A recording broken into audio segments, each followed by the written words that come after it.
Hello నమస్తే అండి. నా పేరు మూర్తి. నేను మనగమ్యం ఛానల్ నుండి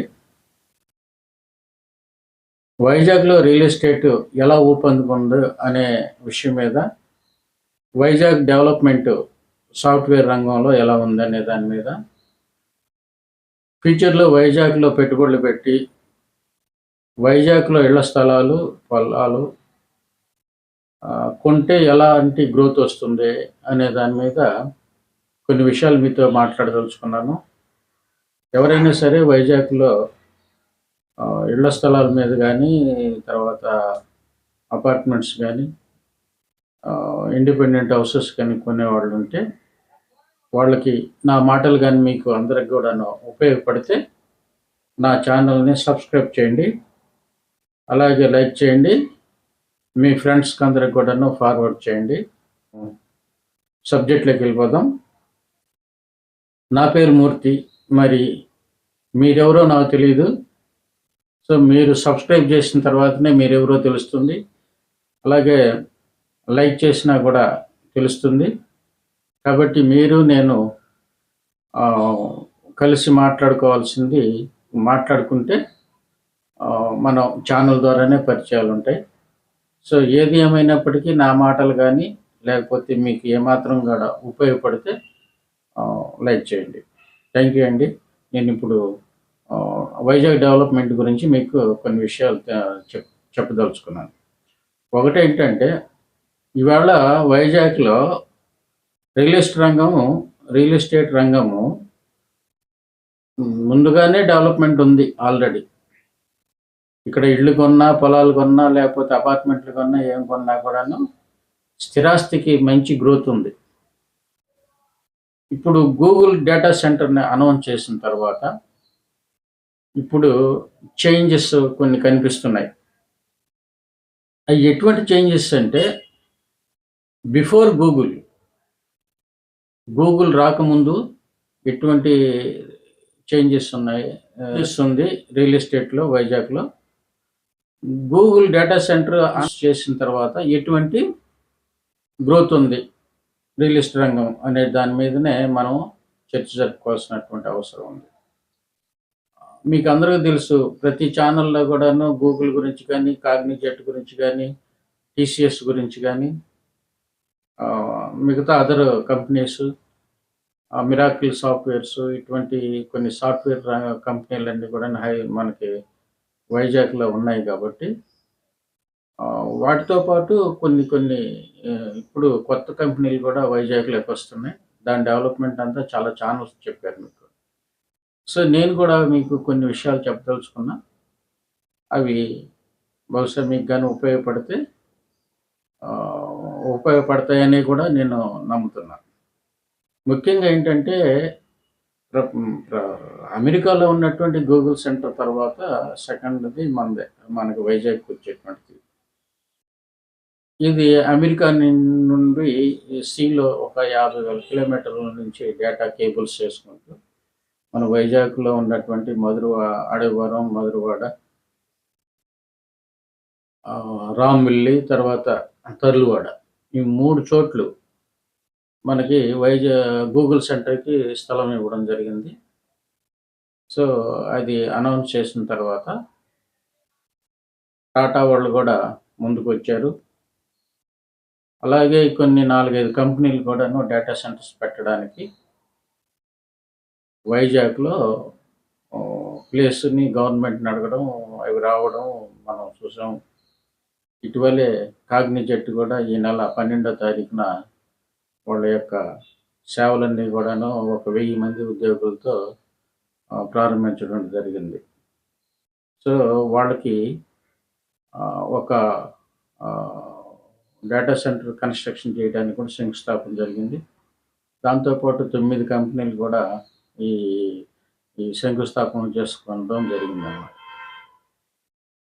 ఇప్పుడు ప్రజెంట్ కాగ్నిజెంట్ అనేటువంటిది అద్దెకు తీసుకొని అందులో 1000 మంది ఉద్యోగులతో సాఫ్ట్వేర్ని డెవలప్ చేశారు, సాఫ్ట్వేర్ కంపెనీని స్టార్ట్ చేశారు. అలాగే చాలా కంపెనీలు కూడా ఇంకా ముందు ఒకటో మనకి ఆంధ్రప్రదేశ్లో, పర్టికులర్గా వైజాగ్లో, మధురవాడలో అండ్ ఋషికొండ, ఈ ఏరియాల్లో సెంటర్స్ అనేటువంటివి వస్తున్నాయి. వీటిని బేస్ చేసుకొని చాలా కంపెనీలు కూడా మూవ్‌మెంట్స్ ఇచ్చాయన్నమాట రావడానికి. సో, ఎప్పుడైతే ఇది ఈ సాఫ్ట్‌వేర్ రంగము, గూగుల్ డేటా సెంటరు, తర్వాత కొన్ని కంపెనీలు అనౌన్స్ చేస్తూ ఇక్కడికి రావడం జరిగిందో, మనకి ఆహ్, గూగుల్ రాకముందు ఉన్నటువంటి రియల్ ఎస్టేట్ రంగంలో ఉన్నటువంటి ప్రైస్ అంటే ఎకరాలు కావచ్చు, స్క్వేర్ యార్డ్స్‌లో కావచ్చు, లేదనంటే అడుగుల్లో కావచ్చు, తర్వాత apartments, independent houses, gated communities, layouts ఇవన్నీ కూడాను గూగుల్ రాకముందు ఒక రేట్ ఉండేది. గూగుల్ డేటా సెంటర్ అనౌన్స్ చేసిన తర్వాత ఈ యొక్క ప్రైస్ అనేటువంటిది ఒక 30% హైక్ అయిపోయింది. అంటే ఎకరాల్లో చూస్తే ఒక రూ. 1,00,00,000 ఉండేది 4,00,00,000 వరకు కూడా వెళ్ళిపోయింది. ఆ తర్వాత ఈ గజాల్లో ఉన్నటువంటి రేట్ కూడా ఒక 30% ఇంక్రీజ్ అయింది. ఇక ప్రతీదీ కూడాను ఈ రేషియోలోనే డెవలప్‌మెంట్ వచ్చిందనమాట. ప్రతి చోటు కూడా. అది ఒక మధురవాడలో డెవలప్‌మెంట్ వచ్చిందా? లేదనంటే ఒక విజయనగరం తర్లువాడలో అంటే గూగుల్ సెంటర్ దగ్గర వచ్చేటువంటి ఆ ఏరియాలో డెవలప్‌మెంట్ వచ్చిందా? ఒక 30% ఇంక్రీజ్. లేకపోతే సిటీకి దగ్గరలో వచ్చిందా? లేకపోతే ఔట్‌స్కట్స్‌లో వచ్చిందా? లేకపోతే రాంబెల్లి, అనకాపల్లి ఏరియాలో వచ్చిందా? కొత్త వలసలో వచ్చిందా? శ్రీకాకుళం, భోగాపురం ఇంటర్నేషనల్ ఎయిర్‌పోర్ట్ వైపు వచ్చిందా? నగరపాలసలో వచ్చిందా? భీమిలిలో వచ్చిందా? మరి ఎక్కడొచ్చిందనంటే ఆల్మోస్ట్ ఇక అన్ని 3 జిల్లాల్లో వచ్చిందనమాట. 3 జిల్లాల్లో కూడా ఈ హైక్ అనేటువంటిది వచ్చేసింది. ఇదిప్పుడు చాలా తక్కువే అనిపిస్తుంది. అంటే ప్రెజెంటు ఉన్న రేట్లు కూడా వచ్చినటువంటి 30% హైక్ కూడా చాలా తక్కువే అనిపిస్తుంది. ఇంకా రాబోయే కాలంలో ఇక మనం పట్టుకునే పరిస్థితి ఉండదు. అందుకనేంటంటే ఎవరైనా సరే ల్యాండ్ మీద ఇన్వెస్ట్ చేయాలనుకున్నా, ఇల్లు కొనుక్కోవాలనుకున్నా, గేటెడ్ కమ్యూనిటీలో ఇల్లు కావాలన్నా, లేకపోతే లేఅవుట్‌లో స్థలాలు కావాలన్నా, ఏమైనా ఎవరైనా సరే వైజాగ్‌లోకి డెవలప్‌మెంట్ సాఫ్ట్‌వేర్ వస్తుంది అనుకోని వాళ్ళు కొనుక్కోవాలనుకుంటే మాత్రం ఇప్పుడే మూవ్‌మెంట్స్ ఇవ్వాలి. లేదనంటే ఇంకొక 5, 6 కంపెనీలు ఇంకొక 2, 3 ఇంకొక 2 ఇయర్స్, 3 ఇయర్స్ పోయిందంటే అసలు హైదరాబాద్‌ని మించిపోయే అవకాశం ఉంది. హైటెక్ సిటీ తర్వాత వచ్చినటువంటి డెవలప్‌మెంట్ చూస్తే, హైదరాబాద్‌లో ఓల్డ్ సిటీలు ఎలా ఉన్నాయో అలాగే ఉండిపోయినాయి గానీ, హైదరాబాదు హైటెక్ సిటీకి దగ్గరలో ఉన్నటువంటి కొండాపూర్ గానీ, తర్వాత గచ్చిబౌలి గానీ, అప్పుడు ఆ ఏరియాలన్నీ కూడాను ఇప్పుడు అమెరికాలో ఉన్నటువంటి వాషింగ్టన్ డీసీలో ఉన్నటువంటి బిల్డింగ్స్ అన్నీ అక్కడ కనిపించే విధంగా ఉంది అక్కడ డెవలప్‌మెంట్ చూస్తే. అంటే ఒక ఐటీ రంగము ఎంత ప్రభావితం చేస్తుందో ఒకసారి ఆలోచించండి. ఆంధ్రప్రదేశ్‌లో మంచి గొప్ప సిటీ హైదరాబాద్ లాంటిదో లేదంటే బయట ఆహ్, మంచి సిటీ లాగా తయారు చేయాలనేటువంటి ఉద్దేశంతో వాళ్ళు గూగుల్ డేటా సెంటర్‌తో ఒప్పందాలు చేసుకోవడం. అలాగే టీసీఎస్ కూడా ఒక గిగా వాట్స్ డేటా సెంటర్ వాళ్ళు అనౌన్స్ చేయడం. తర్వాత మరొక 2, 3 కంపెనీలు డేటా సెంటర్స్‌ని అనౌన్స్ చేయడం జరిగింది. అసలు ఈ డేటా సెంటర్ అనేటువంటిది ఎలా ఉపయోగపడుతుంది అనేటువంటిది ఒక 2 మాటలు చెప్పుకుందాం. డేటా సెంటర్ మీద చాలా అపోహలున్నాయి చాలామందికి. డేటా సెంటర్ వస్తే ఎక్కువ వాటర్ కన్జ్యూమ్ అయిపోద్ది. ఆ ఏరియాలో ఉన్నటువంటి వాళ్ళకందరికి కూడాను వాటర్ దొరకదు అనేటువంటి వాదన.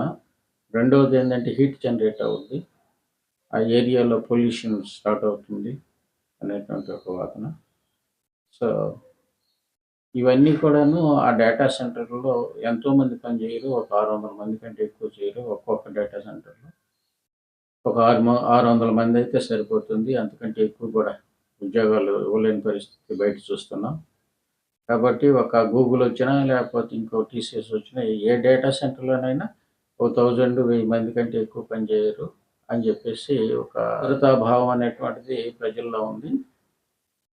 అయితే ఇక్కడ జరిగేది ఏందనంటే ఎకోసిస్టమ్ ద్వారా వచ్చేటువంటి సాఫ్ట్‌వేర్ కంపెనీలు చాలా వస్తాయి కాబట్టి, ఒక్కో సాఫ్ట్‌వేర్ కంపెనీలో వేల మంది ఉద్యోగులు పనిచేస్తారు కాబట్టి, డేటా సెంటర్‌ని బేస్ చేసుకొని మిగతా సాఫ్ట్‌వేర్ కంపెనీలన్నీ ఈ ఏరియాకి వస్తాయి కాబట్టి, అది కూడా ఎందుకు వస్తాయనంటే, ఇవాళ ఫేస్‌బుక్ గానీ, యూట్యూబ్ గానీ, తర్వాత మిగతా ఇన్‌స్టాగ్రామ్స్ ఇటువంటివన్నిటికి కూడా పనిచేయాలి అనంటే వాటినన్నిటిని లోడ్ చేయాలి అనంటే డేటా సెంటర్‌లలోనే లోడ్ చేస్తారు.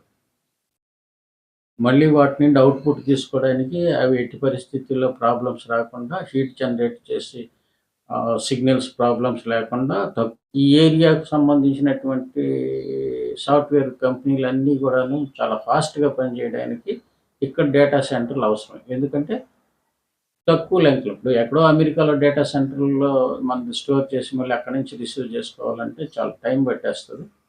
కొంత టైం పడతది కాబట్టి అది కూడా కాకుండా ఇక్కడే డేటా సెంటర్స్ ఉంటే ఇక్కడే గాని సాఫ్ట్‌వేర్ కంపెనీలుంటే ఒక్కసారి ఆన్ చేసిన వెంటనే తొందరగా పని అయిపోతుంది. ఎటువంటి ప్రాబ్లమ్ లేకుండా. ఇక్కడ సాఫ్ట్‌వేర్ రంగానికి డేటా సెంటర్‌లు అవసరం. సో, అలాగని పొల్యూషన్ వస్తుందని చెప్పేసి వీటిని మనం అవాయిడ్ చేయాల్సిన అవసరం లేదు. అది ప్రజల్లో మనలాంటి వాళ్ళల్లో ఉన్నటువంటి అపోహ మాత్రమే. కాబట్టి విజ్ఞాన రంగం అభివృద్ధి చెందుతుంది. అభివృద్ధితో పాటు కొన్ని ప్రాబ్లమ్స్ కూడా వస్తాయి. కానీ వాటినన్నిటిని మనం అవాయిడ్ చేసుకుంటూ ముందుకెళ్ళడానికి టెక్నికల్‌గా ఏఐ కంప్యూటర్స్ అనేటువంటి దాన్ని ఫాస్ట్ మూవ్‌మెంట్‌తో మనం వర్క్ జరగాలనంటే ఏఐ రంగాన్ని కూడా ప్రోత్సహించుకొని వైజాగ్‌లో అనేక సాఫ్ట్‌వేర్ కంపెనీలు వస్తున్నాయి కాబట్టి, అలాగే అమరావతిలో కూడా క్వాంటమ్ కంప్యూటర్స్ అవి కూడా ఆహ్, అక్కడ కూడా అది డెవలప్‌మెంట్ కంప్యూటర్‌లను తయారు చేసేటువంటి ప్రోగ్రామ్ కూడా ఇవాళ ప్రభుత్వం అక్కడ కూడా డెవలప్‌మెంట్ జరుగుతుంది కాబట్టి, సో, మొత్తం మీద ఆంధ్రప్రదేశ్‌లో ఐటీ రంగం అభివృద్ధి చెందడానికి, యువతకు ఉద్యోగాలు దొరకడానికి ఒక మంచి వేదిక ఇవాళ శ్రీకారం చుట్టుకుందనేది నా యొక్క అభిప్రాయం. సో, వేల మందికి రేపు లక్షల మందికి కూడాను వైజాగ్‌లో ఉద్యోగాలు వచ్చేటువంటి అవకాశం అయితే ఉంది. మన పిల్లలందరూ కూడాను ఇతర సిటీస్‌కెళ్ళి లాంగ్‌లో పనిచేస్తూ తల్లిదండ్రులకు దూరంగా ఉంటూ, అక్కడ ఇబ్బందులు పడుతూ, అక్కడ ఉద్యోగాలు చేసే వాళ్ళందరికి కూడా ఆ కంపెనీలన్నీ కూడాను మన వైజాగ్‌లో గాని పెడితే వాళ్ళందరూ కూడాను బిల్డింగ్ ద్వారా ఇటొచ్చేసి ఇక్కడే పనిచేస్తే లోకల్‌లోనే పనిచేస్తూ, ఇక్కడ ఉన్నటువంటి పరిసరాలు, ఇక్కడ ఉన్నటువంటి వాతావరణం అంతా కూడా డెవలప్‌మెంట్ జరగడానికి ఒక మంచి శుభపరిణామం. అందుచేత రేపొద్దున లక్షల మంది, వేల మంది ఇక్కడికి తరలొచ్చి ఇక్కడే స్థిర నివాసం ఏర్పాటు చేసుకోవాల్సిన అవసరం ఉంది కాబట్టి, అన్ని రంగాలు అభివృద్ధి చెందుతాయి. ఇప్పుడు ఒక 1,00,000 మందొస్తే, ఆ 1,00,000 మందికి కూడాను ఇళ్ళు గావాలి. వాళ్ళు ఉండడానికి మంచి హోటల్స్ గావాలి. మంచి టూరిజం ప్లేస్‌లు గావాలి. తర్వాత రకరకాలైనటువంటి పబ్లిక్ రిలేషన్ అనేటువంటిది ఎంప్లాయీస్‌కి కూడా అవసరమే. పనిచేసేటువంటి వాళ్ళు. వాళ్ళు ఒక 5 రోజులు పనిచేస్తే మిగతా 2 రోజులు కూడా రెస్ట్ తీసుకోవడానికి, తర్వాత టూరిజంలో ఏదైనా ఒక ప్లేస్‌కెళ్ళి ఆహ్లాదంగా గడిపి, మళ్ళీ డ్యూటీలకెళ్ళేటువంటి సంతోషంగా డ్యూటీకెళ్ళడానికి వైజాగ్ అనేటువంటిది ఒక కొడైకెనాల్ లాంటిది. అలాగే ఊటీ లాంటి ప్రదేశం ఇక్కడ మనకి వైజాగ్‌లోనే ఉందన్నమాట. సో, అందువల్ల ఏంటంటే ఇక్కడ హైదరాబాద్‌లో లాగే పెద్ద పెద్ద హోటల్స్, అపార్ట్మెంట్స్ వస్తాయి. అంటే దాదాపు ఒక 80 అంతస్తుల వరకు, 50 అంతస్తుల వరకు అపార్ట్మెంట్స్, గేటెడ్ కమ్యూనిటీస్, రోడ్సు, ఆహ్, ఇన్‌ఫ్రాస్ట్రక్చర్స్ కావాల్సిన పబ్లిక్ సాఫ్ట్‌వేర్ రంగానికి కావాల్సినటువంటి ఇన్‌ఫ్రాస్ట్రక్చర్స్ అంతా కూడాను ఇక్కడ క్రియేట్ అవుతుంది. హైదరాబాద్‌లో ఇప్పుడు ఆ ఏరియాల్లో హైటెక్ ఏరియాల్లో చూస్తే చాలా పెద్ద రోడ్లుంటాయి. అలాగే మెట్రో రైలు ఇవన్నీ కనిపిస్తుంటాయి. హ్మ్. సో, అదే విధంగా ఇప్పుడు మనకి వైజాగ్‌లో ఊపందుకుంది. ఇంకొక 5 ఇయర్స్, 6 ఇయర్స్‌లో ఇది కంప్లీట్‌గా చే గ చేంజ్ అయిపోతుంది కంప్లీట్‌గా మన వైజాగ్. సో, అటువంటప్పుడు ఇక్కడికొచ్చి ఇప్పుడే భూమి కొనో, లేదంటే ఇల్లు కొనో, లేకుంటే ఉండడానికి సైట్లు కొనుక్కోనో, ఉండడానికైతే ఇప్పుడు మంచి అవకాశం. ఆ భూము గ్యారంటీగా వస్తుంది. ఇన్వెస్ట్ చేసేవాళ్ళకి గూడా మంచి రాబడే. రేపు ఒక 5, 6 సంవత్సరాల్లో. ఒక ఎకరా పోతే ఇంకా కూడాను మనకు ఈ కోకాపేట ఏరియాలో చూస్తే ఎకరా 200,00,00,000 కూడా వెళ్ళిపోయింది ఒక్కసారి. అసలు మనం భూమి మీద ఉన్నామా, ఆకాశంలో ఉన్నామా అంత రేటుకి వెళ్ళిపోయింది. అటువంటి పరిస్థితులు గూడా మనకి ఈ వైజాగ్‌లో వచ్చే అవకాశం ఉంది. కాబట్టి ఏంటంటే నాకు తెలిసి ప్రతి ఒక్కరు కూడా వైజాగ్‌లో ఉండాలి, వైజాగ్‌లోనే స్థిరపడాలి అనుకునేవాళ్ళు భూములు కొనడానికి ఇది మంచి అవకాశం కాబట్టి ఇప్పుడే తొందరపడమని తెలియజేస్తున్నాను. సెకండరీ ఏంటంటే ఇక్కడ డెవలప్‌మెంట్ గురించి మీకు కొన్ని విషయాలు చెప్పదలుచుకున్నాను. ఒకటి ఏందనంటే భోగాపురం ఇంటర్నేషనల్ ఎయిర్‌పోర్ట్. ఇది వైజాగ్ ఒక 20, 30 కిలోమీటర్స్ డిస్టెన్స్‌లోనే ఉంది. అలాగే విజయనగరానికి, శ్రీకాకుళానికి మధ్యలో ఉంది. అక్కడి నుండి మనకి ఇంటర్నేషనల్ ఎయిర్‌పోర్ట్ నుండి స్టీల్ ప్లాంట్ మెయిన్ గేట్ వరకు కూడా మెట్రో శాంక్షన్ అయ్యింది. అంటే ఆల్మోస్ట్ ఇప్పుడైతే ప్రెజెంట్ అయితే కొమ్మాది నుంచి స్టీల్ ప్లాంట్ వరకు, తాడిచెట్లపాలెం దగ్గర నుంచి సిరిపురం జంక్షన్ మీద నుంచి అటు బీచ్ వరకు, ఇటేమో చూస్తే మనకి మహారాణిపేట పాత పోస్ట్ ఆఫీస్ వరకు కూడాను ఒక అటు 3 లైన్లు ఇప్పుడు వరకు మెట్రో లైన్ శాంక్షన్ అయిపోయింది. వాటి మీద కసరత్తు జరుగుతూ ఉంది. ఇంకా స్టార్ట్ అయిపోతుంది. సో ఇప్పుడు స్టార్ట్ అయితే అది ఒక 2, 3 ఇయర్స్‌కి అంటే ఈ సాఫ్ట్‌వేర్ రంగం కూడా కంప్లీట్‌గా హైదరాబాద్ మనకి ఇక్కడికి షిఫ్ట్ అయిపోయి ఇక్కడికి గాని బాగా డెవలప్‌మెంట్ వచ్చే టైంకి అది కూడా కంప్లీట్‌గా డెవలప్‌మెంట్ వచ్చేస్తుంది. తరువాత మళ్ళీ కొమ్మాది నుంచి కూడాను తగరపల్స్ దాటుకొని అలాగే భోగాపురం ఇంటర్నేషనల్ ఎయిర్‌పోర్ట్ మెట్రో రైలు వచ్చేస్తుంది. సో వైజాగ్ నుంచి అటు శ్రీకాకుళం వరకు ఇప్పటి వరకు 6 లైన్స్ ఉంది. బాగానే మంచి రోడ్లు. చాలా తక్కువ డిస్టెన్స్ టైంలోనే మనం ప్రయాణం చేయొచ్చు. ఇంటర్నేషనల్ ఎయిర్‌పోర్ట్‌కి సిటీ నుండి కానీ లేదంటే ఇటు అనకాపల్లి నుంచి కూడా పెందుర్తి మీద నుండి అనంతపురం వరకు ఉన్నటువంటి బైపాస్ లైను అంతా కూడా అది కూడా 4 లేన్స్ అయిపోయింది కాబట్టి అది క్లియర్‌గా ఉంది కాబట్టి చాలా ప్రయాణం చాలా ఈజీగా ఉంటుంది. ఇటు సిటీ నుంచి ఉంటుంది. అలాగే స్టీల్ ప్లాంట్ వైపు నుంచి ఉంటుంది. ఏదేమైనప్పటికీ ఇప్పుడు భోగాపురం ఇంటర్నేషనల్ ఎయిర్‌పోర్ట్ అనేటువంటిది రాబోయే కాలంలో అన్ని 3 జిల్లాలకి మధ్యలో ఉంది కాబట్టి అసలు సిటీ అదే సెంటర్ అవుతుంది అనేటువంటిది మా యొక్క అభిప్రాయం కూడా. అలాగే మీకు డెవలప్‌మెంట్ అనేది వైజాగ్‌లో ఇండస్ట్రియల్ పరంగా ఏ విధంగా ఉందా అనేటువంటిది నేను వైజాగ్‌లోనే ఉంటున్నాను కాబట్టి నాకు తెలుసు. ఇప్పుడు నక్కపల్లి దగ్గర మిట్టల్ వాళ్ళు జపాన్ కొలాబరేషన్‌తో ఒక 6.66 మిలియన్ టన్స్ కెపాసిటీ కలిగినటువంటి స్టీల్ ప్లాంట్‌ని వాళ్ళు కన్‌స్ట్రక్షన్ చేస్తూ స్టార్ట్ అయిపోయింది ఆల్రెడీ. ఇప్పుడు మనం చూసుకుంటే విశాఖ స్టీల్ ప్లాంట్ ఎంత పెద్దదిగా ఉందో అంత పెద్దది అక్కడ వస్తుంది. సో అక్కడ మనకి ఒక 10,000 మంది 20,000 మంది వరకు కూడాను ఎంప్లాయీస్ అక్కడ పనిచేసే అవకాశం ఉంది. అది నక్కపల్లి దగ్గరలో. ఇది చూస్తే అనకాపల్లి డిస్టిక్ నుంచి చూస్తే అచ్యుతాపురం అనకాపల్లి డిస్టిక్లోకి వస్తుంది. అక్కడ ఎస్సీజెడ్ ఉంది. ఎస్సీజెడ్లో ఇప్పటికే కొన్ని చిన్న ఇండస్ట్రీస్ అన్నీ ఉన్నాయి.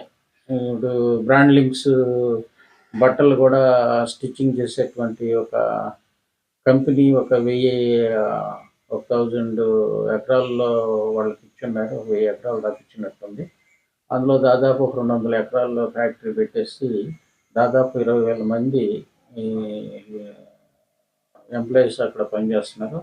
అందులో 90% లేడీస్ పనిచేస్తున్నారు. ఒక 10% మిగతా సూపర్వైజర్ కింద జెంట్స్ పనిచేస్తారు. వాళ్ళకి మంచి ఎంప్లాయ్‌మెంట్ ఆపర్చునిటీస్ అక్కడ ఉందన్నమాట. అంతే కాకుండా మిగతా కంపెనీలు అన్నీ కూడాను తర్వాత యూనిపార్ట్స్ ఇండియా లిమిటెడ్ గాని చాలా కంపెనీలు ఆ ఎస్‌సిజెడ్‌లో పనిచేస్తున్నాయి కాబట్టి అక్కడ ఎంప్లాయీస్ ప్రైవేట్ ఎంప్లాయీస్ అయినప్పటికి కూడాను వాళ్ళకున్నటువంటి జీతాలు మినిమమ్ ఎంతో బ్రతకడానికి సరిపోతుంది. కాబట్టి అక్కడ మంచి ఉపాధి పొందారు. అది డెవలప్‌మెంట్ అచ్యుతాపురం బానే ఉంది. అక్కడ వస్తుంది. అచ్యుతాపురం దగ్గరే ఇంకొంచెం ముందుకు కిందకి ఇంకా స్టీల్ ప్లాంట్ వైపు వచ్చేటప్పుడు ఆ మధ్యలో బార్క్ అనేటువంటిది ఒకటుంది. బాబా అటామిక్ రీసెర్చ్ సెంటర్ అనేది. అక్కడ ఒక 150 ఎకరాలో, 200 ఎకరాల్లో అది ఉంది. పనిచేస్తున్నట్టుందది. సో, దాంట్లో ఇప్పుడు మళ్ళీ ఒక 300 ఎకరాలని మొన్న ఈ మధ్య రిలీజ్ చేసి అడుగుతున్నారు వాళ్ళు స్టేట్ సెంట్రల్ గవర్నమెంట్‌ను. సెంట్రల్ గవర్నమెంట్ యొక్క ఫార్మ్ కాబట్టి అది స్టేట్ గవర్నమెంట్ ల్యాండ్ గాని ఇస్తే ఎక్స్‌టెన్షన్ చేసి అక్కడ ఒక 300 ఎకరాలు తీసుకొని ఇంకా బాబా అటామిక్ రీసెర్చ్ అణు విద్యుత్ కేంద్రం అక్కడ డెవలప్‌మెంట్ అనేది చేయడానికి కోసంగా వాళ్ళు అడుగుతున్నారు కాబట్టి అక్కడ కూడా వేల మంది ఎంప్లాయీస్ వర్క్ చేసేదానికి ఒక మంచి అవకాశం ఉంది. ఇప్పటి వరకు నా ప్రోగ్రామ్‌ని ఓపికగా విన్నందుకు, నేను చెప్పినటువంటి విషయాలన్నీ కూడా మీకు ఎంతవరకు ఉపయోగపడతాయో మీరే నిర్ణయించుకొని వైజాగ్‌లో ఉన్నటువంటి డెవలప్‌మెంట్ పూర్తిగా మీరు ఇంకా తెలుసుకోవాలనుకుంటే మరొక 20 మినిట్స్ ప్రోగ్రామ్ ఉంది. ఆ ప్రోగ్రాంలో కూడా కంప్లీట్‌గా మన వైజాగ్‌లో ఎటువంటి డెవలప్‌మెంట్ వస్తుందనేటువంటిదంతా కూడాను క్లుప్తంగా వివరించాను. సో, దయచేసి ఈ ప్రోగ్రామ్ నచ్చినట్లయితే మీరు మీ ఫ్రెండ్స్‌కి ఫార్వర్డ్ చేయండి.